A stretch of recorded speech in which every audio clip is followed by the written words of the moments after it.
Así inicia Es Noticia, noticia en profundidad. Qué placer acompañarles. Soy Tatiana Pérez y les saludo desde nuestra sede central. En Caracas, en Venezuela, a partir de este momento, en la próxima hora, tenemos 3 temas que son noticia. Aquí están primero desplegados en titulares. Es noticia Venezuela y Colombia. Este martes, las delegaciones del gobierno de Gustavo Petro y la guerrilla del ELN anunciaron la reactivación de la mesa de diálogo que estuvo suspendida por 4 años por decisión del gobierno anterior. La esperanzadora noticia se dio a conocer en Venezuela, país que saluda la iniciativa y que será garante del proceso. Lo analizamos.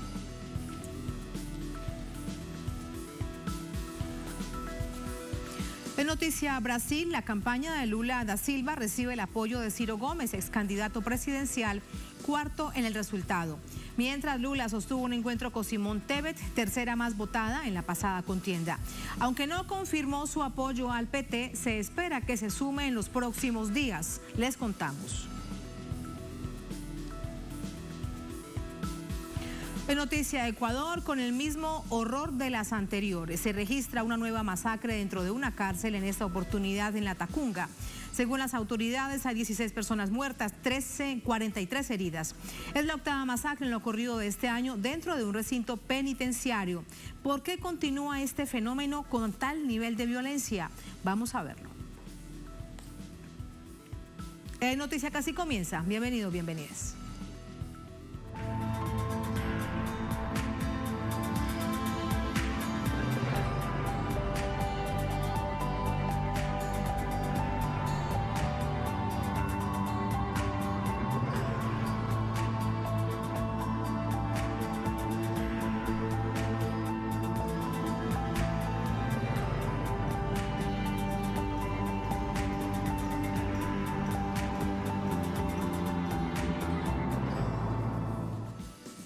En noticia Venezuela y Colombia, en Caracas se anunció el restablecimiento de diálogos de paz entre la guerrilla del ELN y representantes del gobierno de Colombia. Venezuela funge como país garante junto a Noruega y Cuba. Tenemos detalles sobre este determinante encuentro con nuestro corresponsal en Caracas, Leonel Retamal. Ejército de Liberación Nacional. Finalmente ocurrió este apretón de manos largamente dilatado. A quienes vamos a anunciar a continuación. Gracias a todos, a las misiones de verificación de la Vuelven a sentarse en la mesa de diálogo el gobierno colombiano y el Ejército de Liberación Nacional, tras el quiebre de las negociaciones en febrero de 2018. Una palabra clave de la jornada fue confianza entre las partes y con los países garantes. Y esto genera una confianza importante para entender que el diálogo no puede ser una retórica. El diálogo en sí mismo debe expresar los cambios y esta delegación de paz nos ha expresado y nos ha dado elementos de profunda confianza. El hecho de reiniciar acá es retomar un camino de confianza y de seguridad, que los acuerdos que se hacen por un gobierno o un Estado con el movimiento insurgente deben respetarse. Y en esta oportunidad se reafirma que volvemos a un camino que se construyó con base en el derecho internacional y le vamos a dar continuidad. El gobierno del expresidente Iván Duque rompió el diálogo con esta insurgencia. 4 años transcurrieron hasta que las condiciones cambiaron, dadas principalmente por el nuevo gobierno de Colombia, empeñado en lograr la paz con todos los actores. Estamos llenos de esperanza, estamos caminando sobre pasos firmes y ciertos. Hemos observado, hemos constatado la voluntad de construcción de un diálogo respetuoso y con resultados eficaces por parte de la delegación de paz del ELN, y lo mismo es la posición y la decisión del gobierno del presidente Gustavo Petro. Es importante el clima político que puede darse en Colombia con el nuevo gobierno. Hay una modificación sustancial en lo que es la política de paz en comparación con el gobierno anterior y por lo tanto sentimos que hay un interés por la paz, pero también por resolver las necesidades que hay acumuladas en la sociedad colombiana. Venezuela funge como país garante del proceso y como sede de la firma de este acuerdo. También Cuba y Noruega, acompañantes de los diversos procesos de diálogo de Colombia. Caracas ya había sido sede de los diversos procesos con esta guerrilla. Para Venezuela es un alto honor participar como garante de estos diálogos. Y ser garante implica garantizar que lo que se llegue en acuerdo se cumpla taxativamente. El ELN tiene una excelente oportunidad y ha llegado al primer acuerdo. Ha querido que Venezuela esté como garante, que Cuba esté como garante, pero también el presidente Petro tiene muy poco tiempo en el poder, pero también con una férrea fuerza ha dicho más con los hechos que con las palabras.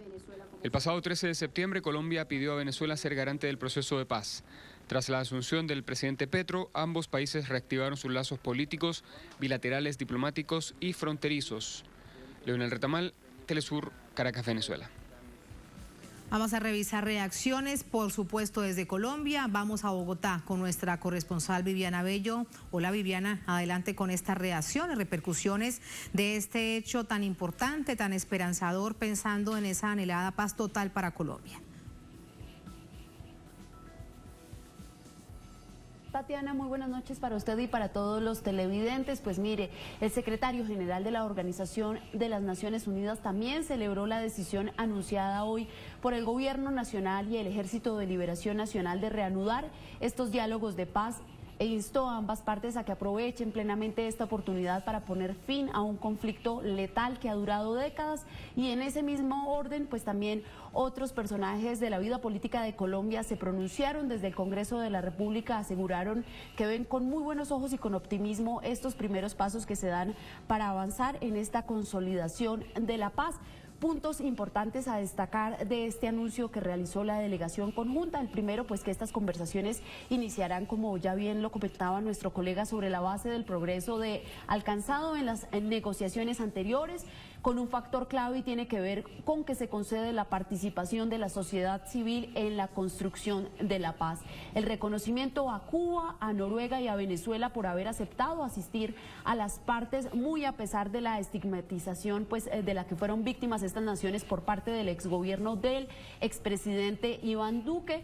Nunca antes Colombia había tenido un gobierno de izquierda y esto pues marca un panorama distinto, han dicho los expertos, y coincide entonces el presidente Gustavo Petro en lo básico y en lo fundamental con la guerrilla del ELN, y es que los problemas sociales y las desigualdades han llevado a varias generaciones a las filas de diferentes grupos armados, y pues en esas coincidencias también está la voluntad de paz de la guerrilla del ELN, que ha destacado el día de hoy el alto comisionado para la paz, Danilo Rueda, y pues lo que han dicho en Colombia desde el Congreso de la República, los académicos y diferentes sectores de la sociedad civil, especialmente las organizaciones sociales, es que la situación de estos primeros pasos que se dan y de retomar esta mesa de diálogos en las mismas condiciones en las que quedaron anteriormente, pues permitirá que las comunidades, especialmente del Chocó, del territorio de frontera, en el Catatumbo y en otras zonas como Arauca, que son fortín del ELN, pues mejoren. ¿Cómo llega la guerrilla del ELN? Pues llega fortalecida, llega con número más amplio, llega con una presencia en 180 municipios, antes estaban en 140 municipios, pero ha destacado el alto comisionado para la paz con la total voluntad de empezar a mostrar otros gestos para que se consolide entonces la salida política al conflicto en Colombia. Tatiana. Gracias, Viviana. Decía el alto comisionado para la paz, lo veíamos a través de la pantalla de Telesur, que este es un proceso por todas las víctimas del conflicto, por hombres, mujeres, niños, adultos mayores que sufren día a día del dolor que significa este extenso conflicto armado. Gracias, muy buenas noches. Feliz noche. Feliz noche.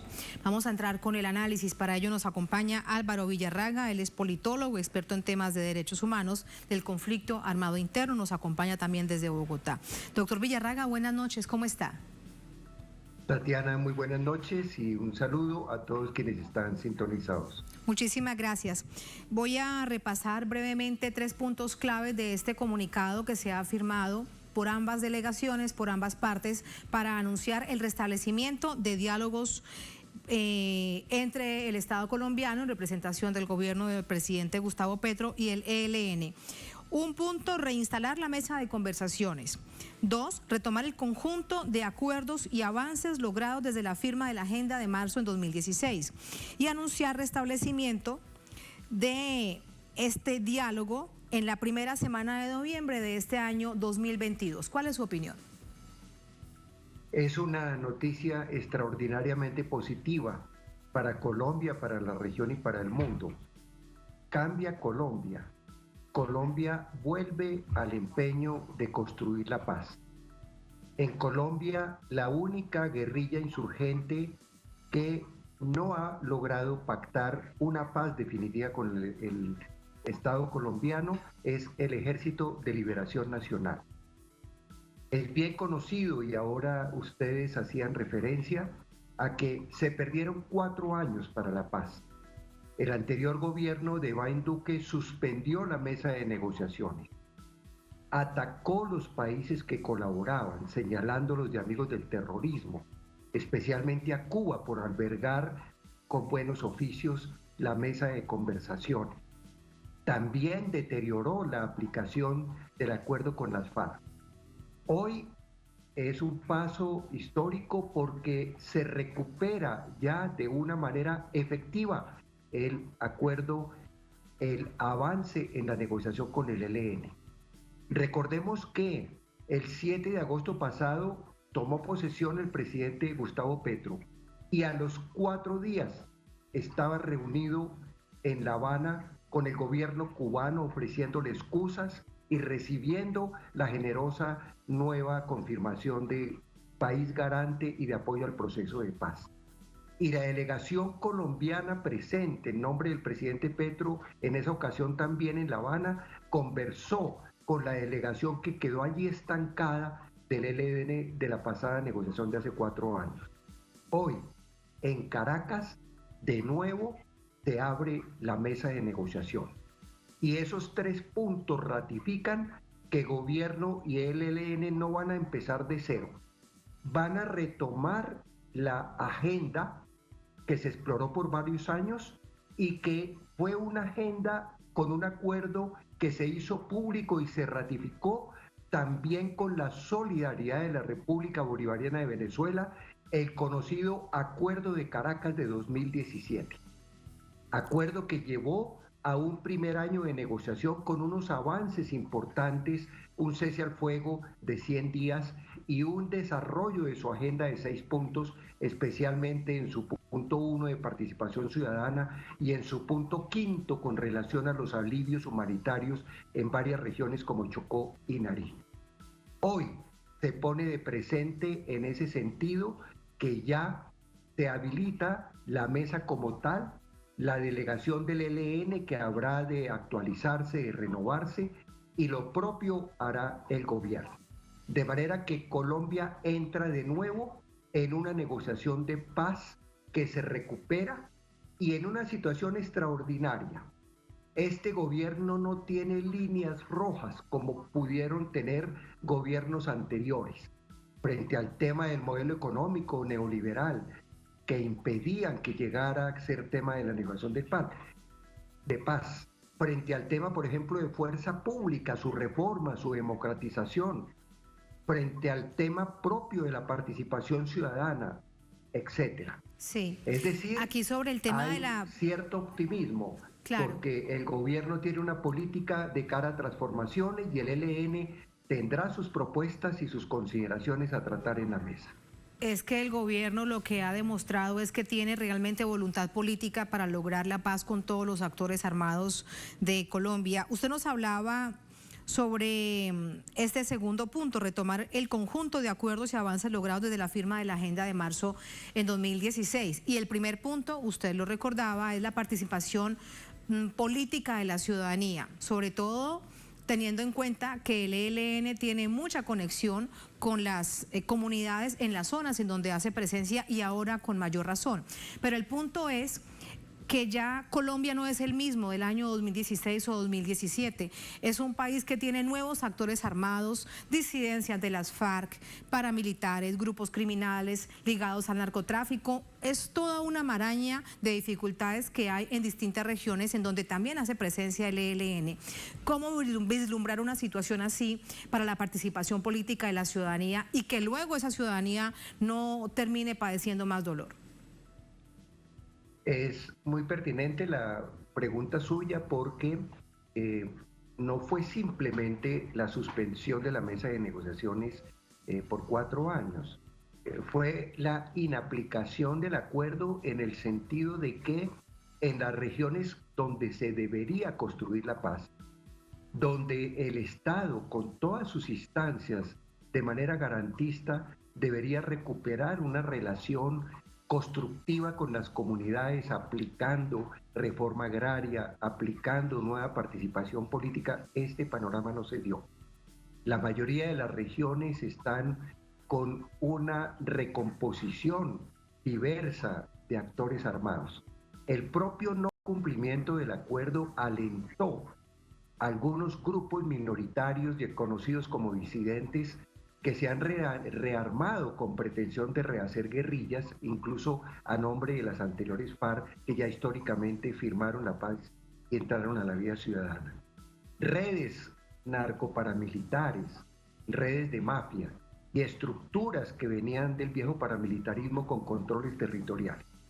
Todo eso explica y da a entender la justeza de la denominación de la política del gobierno de Gustavo Petro como paz total, porque nos toca hacer un triple trabajo en Colombia para conseguir la paz. Superar la guerra interna con la insurgencia, tanto el ELN como otras expresiones que quieran o pretendan reactivar guerrillas. En segundo lugar, superar expresiones de paramilitarismo, expresiones de economías ilegales y de mafias muy relacionadas con el fenómeno paramilitar y ciertos poderes territoriales y locales. Pero en tercer lugar, y quizás lo más importante, recuperar el sentido de construcción de paz, tanto cumpliendo el acuerdo de paz cabalmente en aplicación que se firmó en 2016 con las FARC, como aplicando el programa de gobierno que su eje transversal es pasar a una era de paz. Aplicar las reformas que atacan el origen del conflicto y que precisamente crean los alivios estructurales frente a los desequilibrios sociales, a la exclusión y a la recuperación del ejercicio de derechos por la ciudadanía, que es el verdadero fundamento de lo que se ha llamado una paz positiva. Por eso el gobierno habla en su política de paz también de un gabinete de paz. Por eso también la paz se va a construir desde los escenarios de participación ciudadana, las definiciones hacia el Plan Nacional de Desarrollo. Por eso se habrá de reactivar el Consejo Nacional de Paz y habrá de tener una acción participativa e incidente incluso en los consensos y definiciones, el conjunto de la sociedad en esta apuesta de paz compleja, difícil, pero con decisiones ciertas y con cambios profundos que se vienen dando desde el actual gobierno. Y por supuesto acompañado de la comunidad internacional, el papel de Venezuela, el papel de Cuba, el papel de Noruega es de garantes, están en la mesa y es una solidaridad y es un factor de confianza hacia las partes y de confianza hacia la comunidad internacional. Es una Como también está la OEA y están otros organismos internos y muchos sectores internos volcados en apoyo a este proceso. Y sobre Venezuela, Cuba y Noruega como países garantes tienen una gran responsabilidad, con absoluta discreción además, ese trabajo para garantizar que avancen las partes en el diálogo y luego en la negociación. A propósito de ello, eso decía el canciller de Venezuela, Carlos Faría. Lo ven ustedes en pantalla. El gobierno del presidente Nicolás Maduro ratifica su firme compromiso con el proceso de paz en Colombia. Celebramos el reinicio de la mesa de negociación entre el gobierno colombiano y el Ejército de Liberación Nacional. Estamos convencidos de que el diálogo es fundamental en la resolución de conflictos y lo acompaña a través de un comunicado que ven ustedes en la pantalla de Telesur a través de la cuenta de Carlos Faría, el canciller de la República Bolivariana de Venezuela. Doctor Villarraga, hay otro tema de todo lo que ha significado este día, reiteramos, esperanzador para la paz de Colombia, con una guerrilla, con la guerrilla del ELN. Le pregunto brevemente para pasar a escuchar una declaración de Antonio García, que ahí está precisamente lo polémico del asunto, y le dijeron tal y cual varios medios de comunicación en Colombia. Pero el momento más propicio para que el ELN con las dificultades y en los procesos anteriores que realmente no lograban concretarse, en esta oportunidad sí se dé? Ningún proceso de paz es fácil. Pasar de la guerra a pasar a un estadio de entendimiento implica muchos compromisos, mucha disposición, mucha voluntad, pero también transformaciones reales. Tiene razón el ELN en su discurso cuando dice el fundamento de la paz son las reformas en el origen del conflicto y en los factores de continuidad de ellas. Y tiene razón el gobierno Petro cuando ha planteado una apuesta de reformas. En ese sentido hay una situación en general favorable, pero que no quiere decir fácil con relación a la resolución del conflicto. Claro, hacia atrás hay avances, algunas conversaciones que se tuvieron, pero gobiernos que no tuvieron unas apuestas políticas suficientes para que se consolidara una paz con el conjunto de las insurgencias y con particular con el ELN. Es que recordemos que el presidente Uribe en La Habana conversó 8 rondas, al final ayudó como mediador el presidente del momento en Venezuela, Hugo Chávez, y sin embargo se hundieron esos 2 años de trabajo cuando el presidente Uribe no suscribió el acuerdo base que se había convenido. Ya hemos mencionado cómo el presidente pasado Duque estancó este proceso. Y así también en la memoria de los procesos de paz quedan deficiencias de las políticas de paz de los gobiernos, queda también a veces la falta de sintonía que se produjo entre las insurgencias colombianas, donde algunas firmaron la paz prontamente, contribuyendo al proceso constituyente, luego las FARC en el 2016, sin que se lograra la sintonía con el proceso de paz del ELN que ahora se rescata.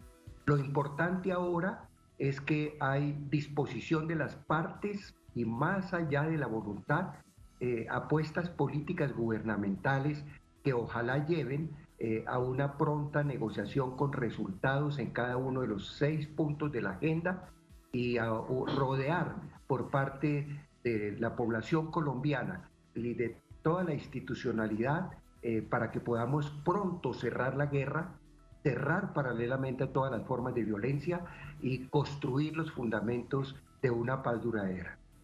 Que así sea, una paz que no sea solamente un asunto de años, sino que se fortalezca desde las comunidades, desde los territorios más golpeados por la violencia y que perdure. A propósito del tema polémico con Antonio García, el principal comandante del Ejército de Liberación Nacional, él dijo hace algunos días en medios de comunicación locales en Colombia que él dudaba de la paz total que tiene como objetivo el gobierno del presidente Gustavo Petro. Después de este encuentro conversamos con él y esta fue su respuesta a propósito de ese tema. O sea, el tema de la paz total como idea, como forma de pensar el futuro de Colombia es importante, pero como idea.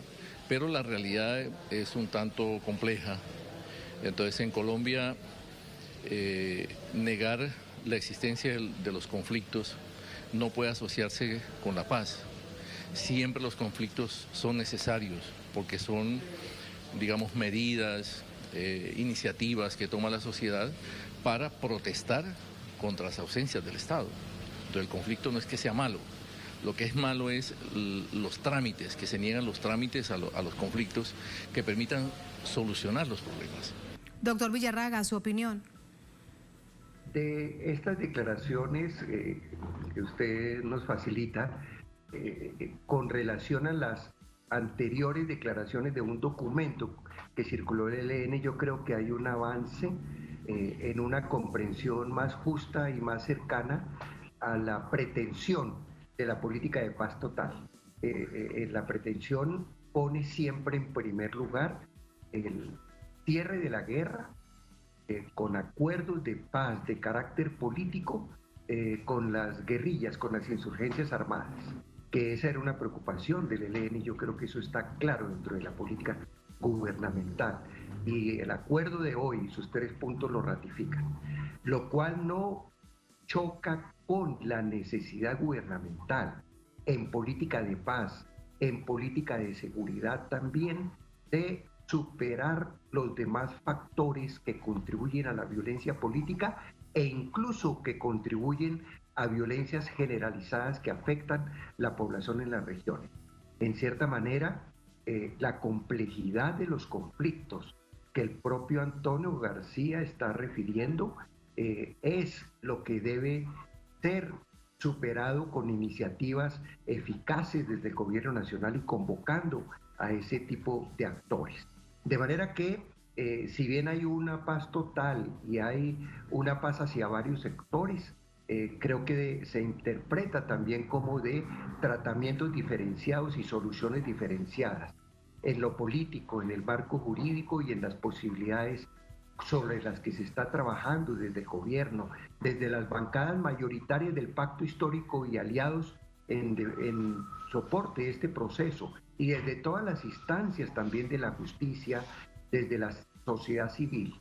Veamos que el propio acuerdo de la Comisión de la Verdad argumenta y demuestra con amplitud que los momentos de mayor avance de democratización en la vida colombiana, las principales reformas, se han asociado a procesos de paz y alienta a lo que llama la Comisión de Paz una paz grande con el concurso de toda la sociedad y una paz particular con los actores armados y por supuesto destacando en mucho y previendo que se retomara esta negociación del ELN y que llegue a un buen efecto.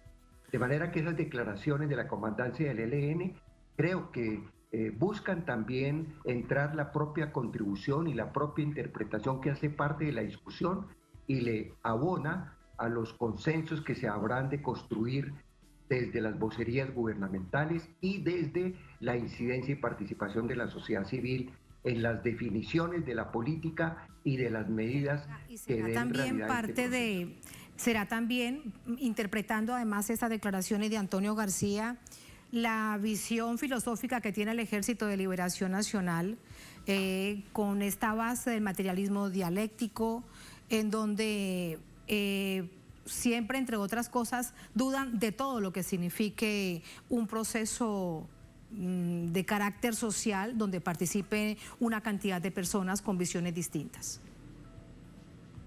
Yo quisiera agregar muy concretamente, a raíz de estas opiniones del ELN, que ahora habrán de ser de permanentemente diálogo como parte del proceso de paz, que se conozcan nacional e internacionalmente dos elementos.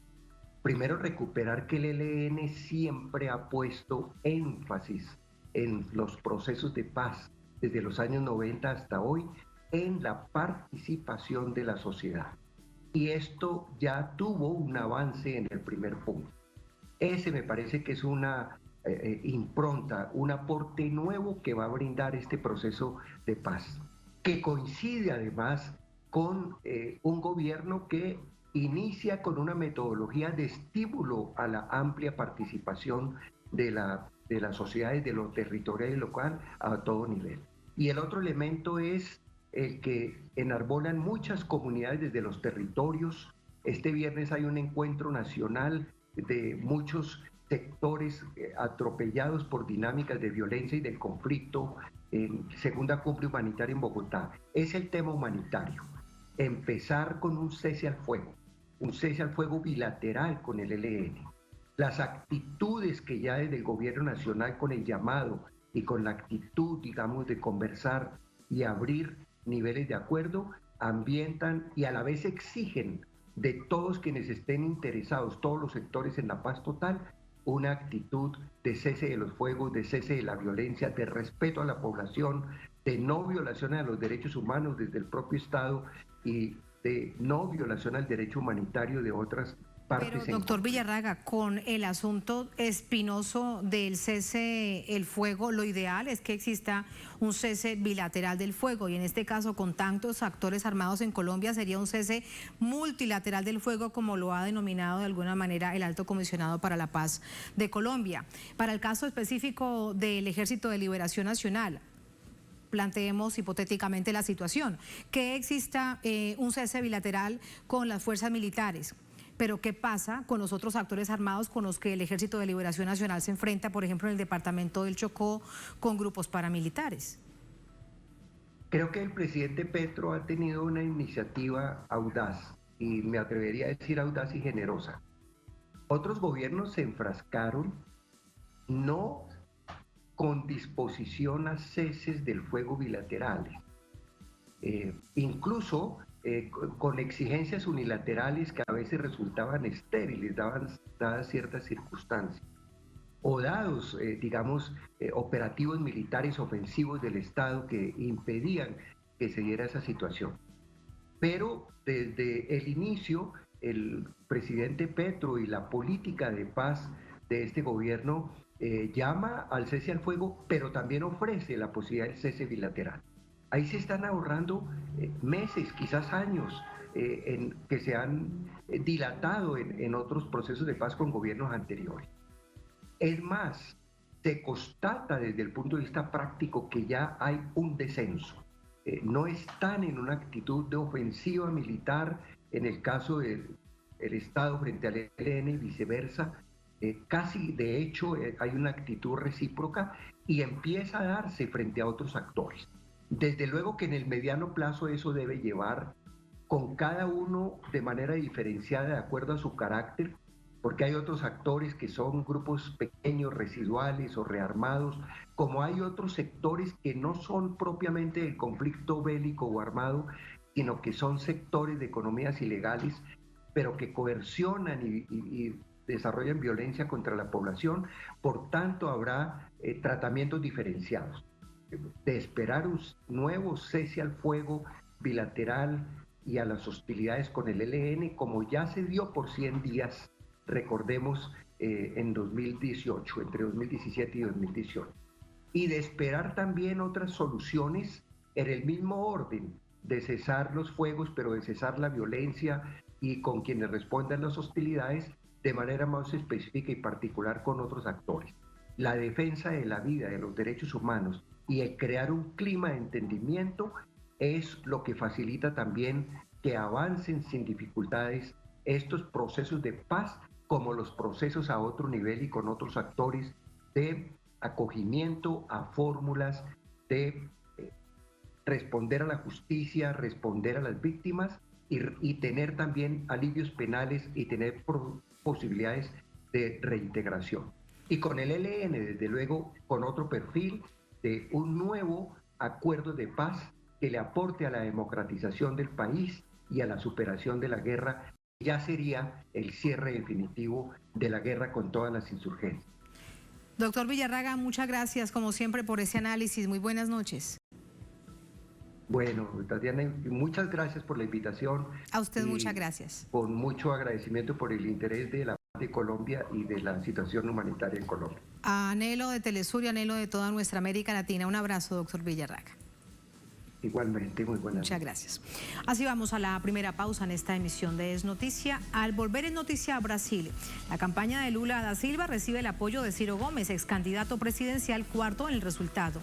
Mientras Lula sostuvo un encuentro con Simone Tebet, tercera más votada en las pasadas contiendas. Aunque no confirmó su apoyo al PT, Partido de los Trabajadores, espera que se sume en los próximos días. Vamos a revisar qué está pasando con estas alianzas cuando van 2 días de campaña para el balotaje el próximo 30 de octubre.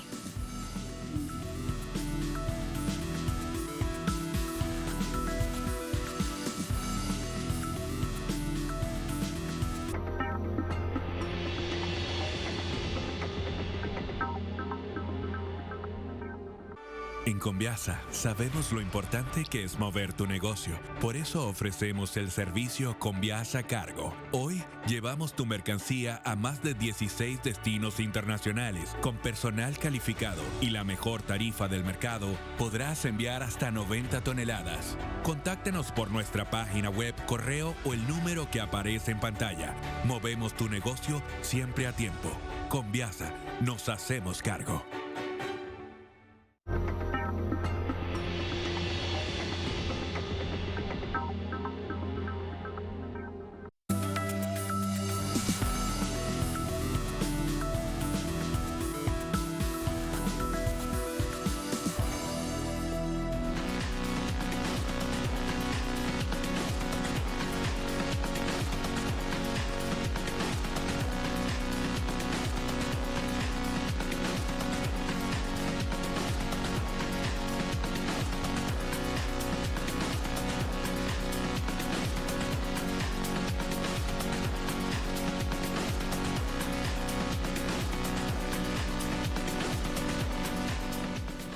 En noticia Brasil, a regañadientes el ex candidato Ciro Gómez se suma a la campaña de Lula para la segunda vuelta.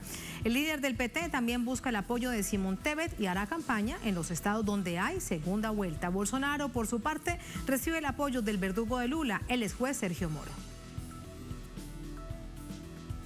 El centroizquierdista Partido Democrático Laborista del candidato Ciro Gómez anunció que apoyará a Luis Ignacio Lula da Silva en el balotaje del 30 de octubre contra Jair Bolsonaro. El presidente del PDT, Carlos Lupi, señaló que decidieron apoyar a la candidatura más próxima en términos programáticos, que es la de Lula, y ya enviaron al Partido de los Trabajadores 3 propuestas que esperan recoja la candidatura del expresidente. Se trata de un proyecto de renta mínima, la renegociación de la deuda de las pequeñas y medianas empresas e inversiones en educación. Ciro Gómez, que en primera vuelta quedó en cuarto lugar, con 3,04% de los votos, no muy convencido, afirmó que acompaña la decisión de su partido.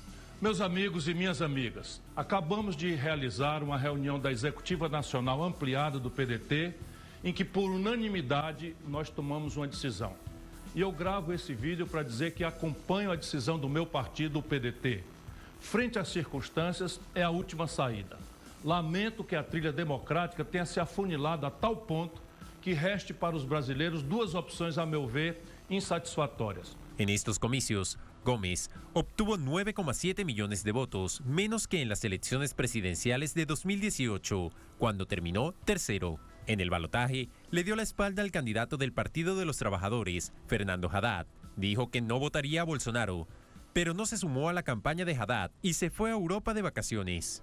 Aún con este antecedente, Lula necesita apoyarse en las alianzas para sumar los casi 2 puntos porcentuales que le faltaron para ser electo presidente.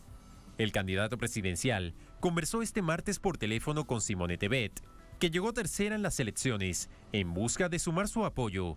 Ahora se espera el pronunciamiento de Tebet. Lula además anunció que el jueves recibirá a representantes del Partido Social Democrático y a partir del viernes viajará a todos los estados, donde habrá segunda vuelta para elegir gobernador para sumar votos. Señaló que el trabajo ahora es convencer a las personas que aún no lo estaban y que tienen una segunda oportunidad.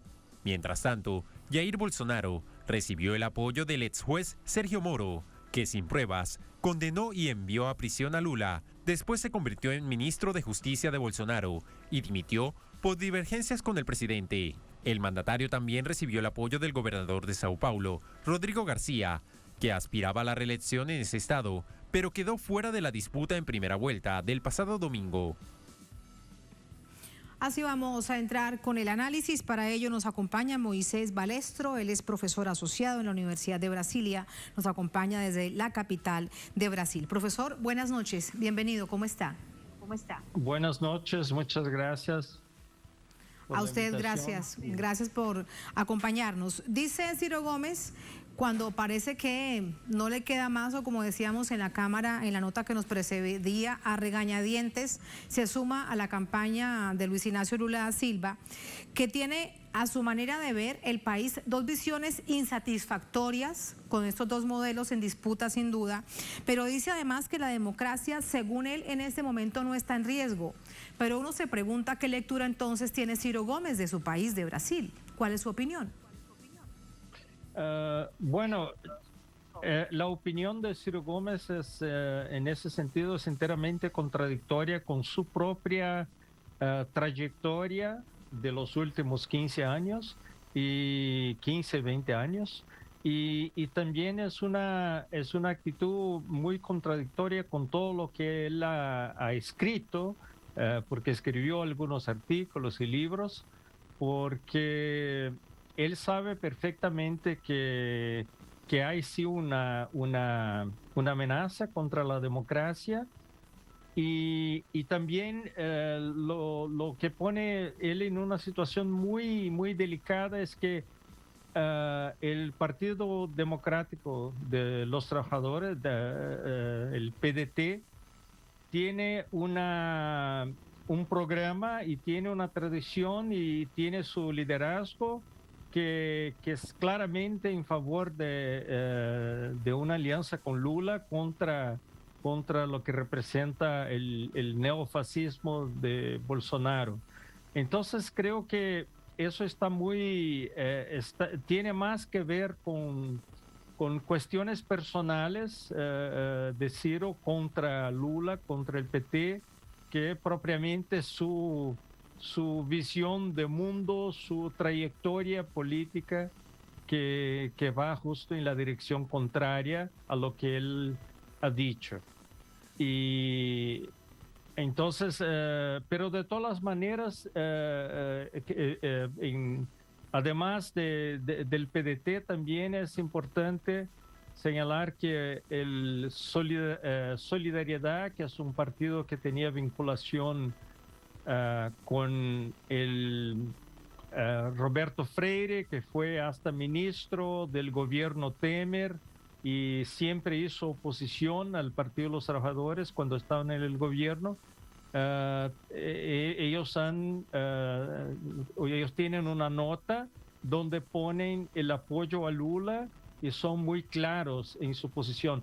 Así como Carlos Lupi, el presidente del PDT, fue muy contundente, muy incisivo en su entrevista respecto a la necesidad de apoyar a Lula y sobre todo enfatizando lo que representa Bolsonaro. Las muertes por la COVID. Entonces, profesor, sí, las muertes por COVID, más de 680.000 personas muertas por el negacionismo del presidente Bolsonaro, y recordar que él dijo que se trataba de una simple gripeciña, y mire usted el desastre sanitario que se produjo. Pero entonces, en conclusión, con respecto a la decisión que toma Ciro Gómez, es porque sus compañeros de bancada y los partidos aliados prácticamente lo presionaron o lo obligaron para que tomara esta decisión. Y si es así, hacerlo de esa manera pues también dice mucho de quién es como político, porque entre otras cosas le fue muy mal en la primera vuelta. Sí, él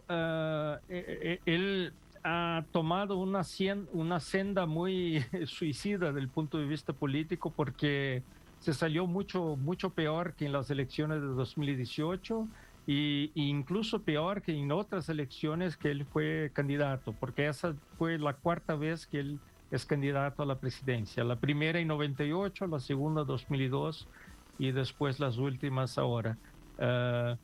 Y está claro incluso que él hizo una apuesta en capitalizar el antipetismo radical, que no estaba muy contento con la opción de Bolsonaro, pero que al final, eso uno ya puede observar por los resultados de las urnas, del balotaje, que al final esos fueron los que han dado el voto útil hacia Bolsonaro. Entonces ese resultado no fue consecuencia de un voto útil en Lula. Al contrario, fueron votos que salieron de Ciro Gómez hacia Bolsonaro. Y porque él creía que la apuesta de ser una de críticas muy fuertes hacia Lula sería algo para que podría producir algún resultado electoral, y salió todo al contrario. Todo al contrario, quedó de cuarto lugar, y eso que las encuestas le daban un tercer lugar. Muchísimas gracias por ese análisis, profesor. Buenas noches. Buenas noches. Buenas noches. Así vamos a la última pausa en esta emisión de Es Noticia. Al volver en Noticia Ecuador, con el mismo horror de las anteriores, se registra una nueva masacre dentro de una cárcel, en esta oportunidad la de La Tacunga. Según las autoridades, hay 16 personas muertas, 43 heridas. Es la octava masacre en lo ocurrido de este año dentro de un recinto penitenciario. ¿Por qué se sigue registrando? Vamos a explorarlo al volver. Estamos en Es Noticia.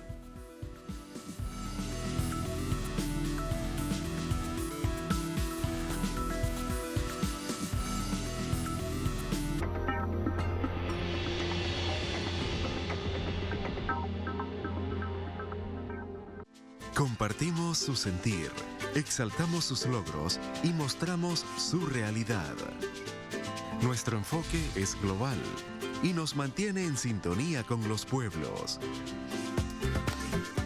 Los países caribeños también reciben nuestra señal. Con entusiasmo seguiremos transmitiendo para ellos, porque somos Telesur, la señal informativa de América Latina y el Caribe. ¿Qué tal? Les habla Jorge Gestoso. Te invito a que me acompañes en un nuevo programa en donde estaremos hablando sobre los resultados de la primera vuelta de las elecciones presidenciales de Brasil con otra notable invitada, Romy Marcia Benque, analista política y cientista de la religión, desde Brasilia, solo por Telesur. Notables con Jorge Gestoso. Miércoles, solo por Telesur.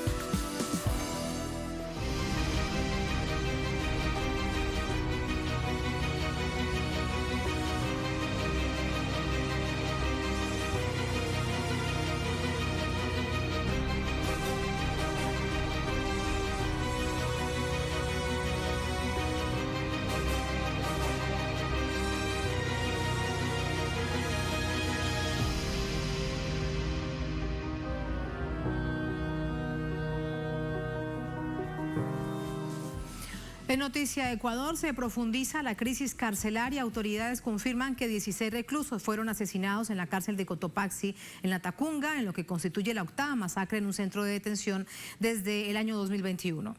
El Servicio Nacional de Atención Integral a Personas Adultas Privadas de Libertad informó que grupos tácticos de la Policía Nacional ingresaron al recinto carcelario ubicado en la ciudad de La Tacunga para retomar el control tras registrarse los ataques. La entidad además detalló que alrededor de 43 prisioneros están heridos.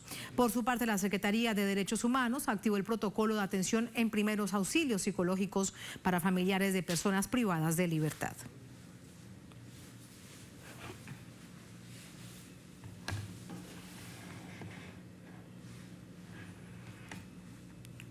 Vamos con el análisis. Para ello nos acompaña Carla Benítez, ex viceministra de Atención a Personas Privadas de la Libertad del ex Ministerio de Justicia. Nos acompaña desde Quito, en Ecuador. Carla, bienvenida, muy buenas noches.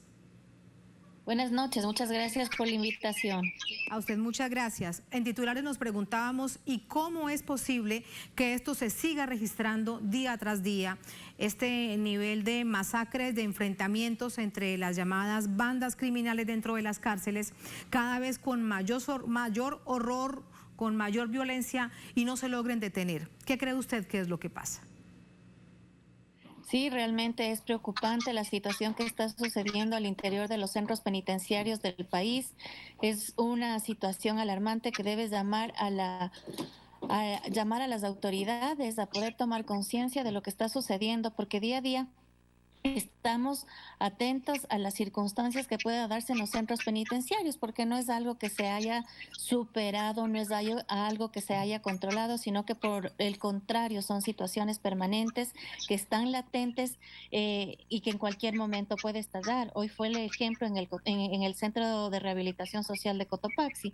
Sin embargo, estos hechos han pasado a nivel nacional en varios de los centros penitenciarios, en donde el factor principal y común es la falta de control por parte del Estado. Conocemos que no es el Estado el que controla los centros de rehabilitación social, si es que ese podría ser el nombre con el que se llame, porque realmente son centros penitenciarios, centros carcelarios, universidades del delito, y son los propios privados de la libertad dirigidos por estas bandas de delincuencia organizada los que se encargan de mantener el control al interior de los centros carcelarios. Y es cierto que en este caso, por ejemplo, en la cárcel de La Tacunga hay una organización criminal a la que le llaman los Lobos, que ellos son los que tienen prácticamente el control carcelario y que son los que logran poner el orden dentro del recinto penitenciario. Es que resulta hasta increíble preguntarlo. Así de alarmante e increíbles son las situaciones que pasan al interior de los centros carcelarios en el país. Son los propios privados de la libertad que forman parte de estas bandas delincuenciales los que ponen el orden y el control, los que manejan las llaves de las celdas, los que deciden a qué celda va cada uno de los privados de la libertad. Y esto sucede no solo en el centro de Cotopaxi, sino en los centros más grandes del país, como en Guayaquil, como en Cuenca, con Turi. Es muy lamentable que el Estado haya perdido todo el control al interior de los centros carcelarios. Y ahora el asunto es entonces, ¿y cómo restablecer el control dentro de los recintos penitenciarios? ¿Qué hacer además con el sistema penitenciario del país? ¿Hacia dónde avanzar? Entre otras cosas, que recordemos que el gobierno anterior eliminó el Ministerio de Justicia. Por eso usted la presentábamos como ex viceministra del exministerio de Justicia. Exacto, este es un problema que se viene dando con el gobierno anterior, con el gobierno de Lenín Moreno, quien empezó con un proceso de desinstitucionalización e incluso eliminó varias de las políticas públicas y modelos de gestión encaminados hacia una rehabilitación social efectiva en el país, en el que ya existían datos interesantes como la reducción de índices de reincidencia y estaba completamente vinculado con este concepto de seguridad integral que venía manejando y que establece nuestra Constitución, que debe ser implementado en el país. Y es así que vemos que lo que sucede, estas crisis penitenciarias también se ven reflejadas con el incremento de delitos hacia el exterior, en las calles, en los barrios.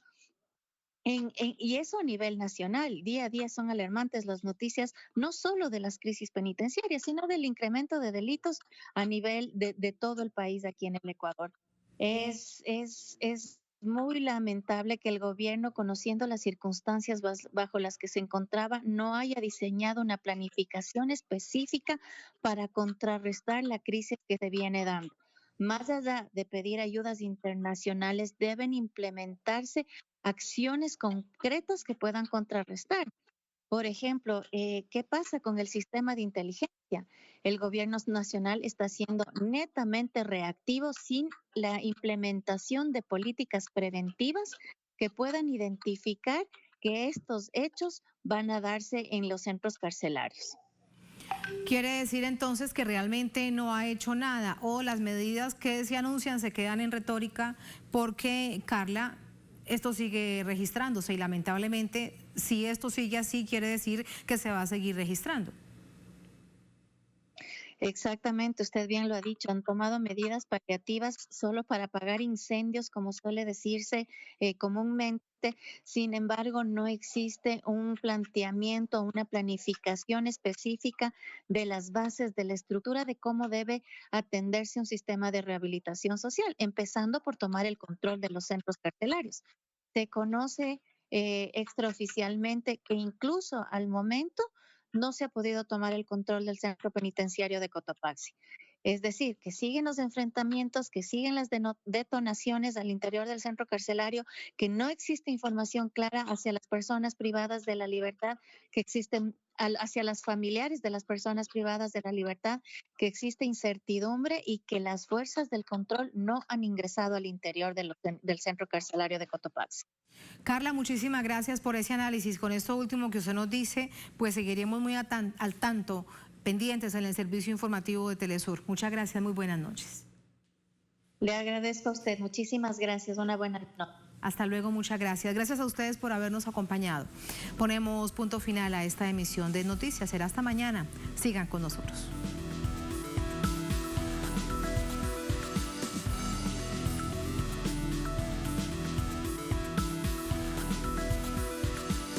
Disfrute desde cualquier lugar del mundo el acontecer deportivo a través de nuestra señal HD, tanto en inglés como en español. Gracias a los satélites IS-34 y IS-14. ¿Ya viviste esta nueva experiencia? Conviértete en nuestro fanático.